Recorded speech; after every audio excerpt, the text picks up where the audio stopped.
The Statue of Liberty is a symbol of freedom for the world. Every day, thousands of tourists come to visit the Lady with the Light.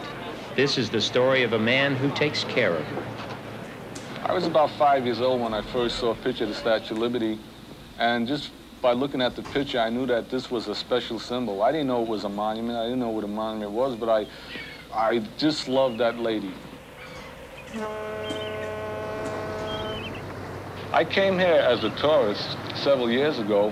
I was out of work, and I needed a job. Halfway over from the Battery to the statue, I was inspired with the idea to ask for a job. The boat lands, I walk over to the administration building, I ask for an application. I don't think I'm going to get it. 2 weeks later, I'm hired. I'm hired at the Statue of Liberty. Well, I think if you were to ask 1,000,000 people what they thought about Charlie, they would all use the same words. Kind, sincere, very nice person. He treats the statue as though she were a real person. It's a shame. A lot of my co-workers, to them, this is a job. You know, a lot of them will pass around the statue all day and not look at the monument, but like if I'm going in front of that statue, I'll tip my hat to the lady. That's how I feel about the Statue of Liberty. It's more than a job. The Statue of Liberty, to me, represents all the ideals, the noble ideas of mankind. He really seems to be in love with the statue and in love with working here. I work here every day, and there's so many children. I just love kids. I like to see them play because they have no troubles. They don't get uptight. They're simplicity. They're humble, you know. 6 years ago, I started to sponsor some orphans. Before you knew it, I was sponsoring half a dozen children. I really enjoyed it, and I really felt privileged.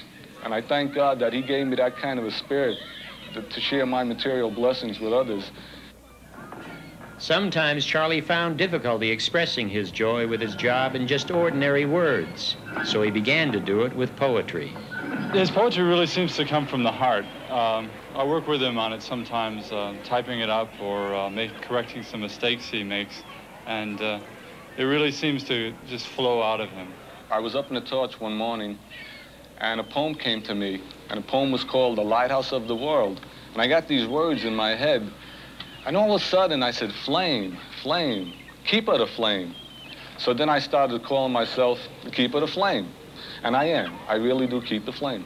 The flame in the Statue of Liberty's torch has lit up New York Harbor since 1886, and every day Charlie makes the long climb to see that the torch stays lit. From the crown to the torch, there's a 42-foot ladder in the arm. And in the summertime, you know, and the statue gets over 100 and sometimes 110 degrees Fahrenheit.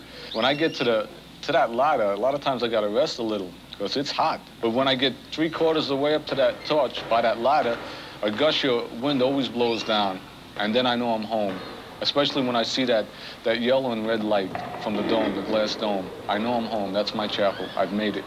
I can go up there 100 times a day, and I'll always get that same thrill, that same feeling. She's not just copper, iron, and steel to me. To me, she's got a soul of her own. To me, dear Father, she's real, and I love her as much as I loved my own dear mother while she was here with me in this world.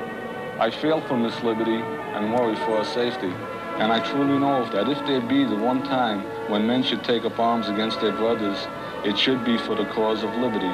Oh God, thank you so much for hearing my prayer. And even more, Lord, thank you for the lady with the body of iron and the soul of fire.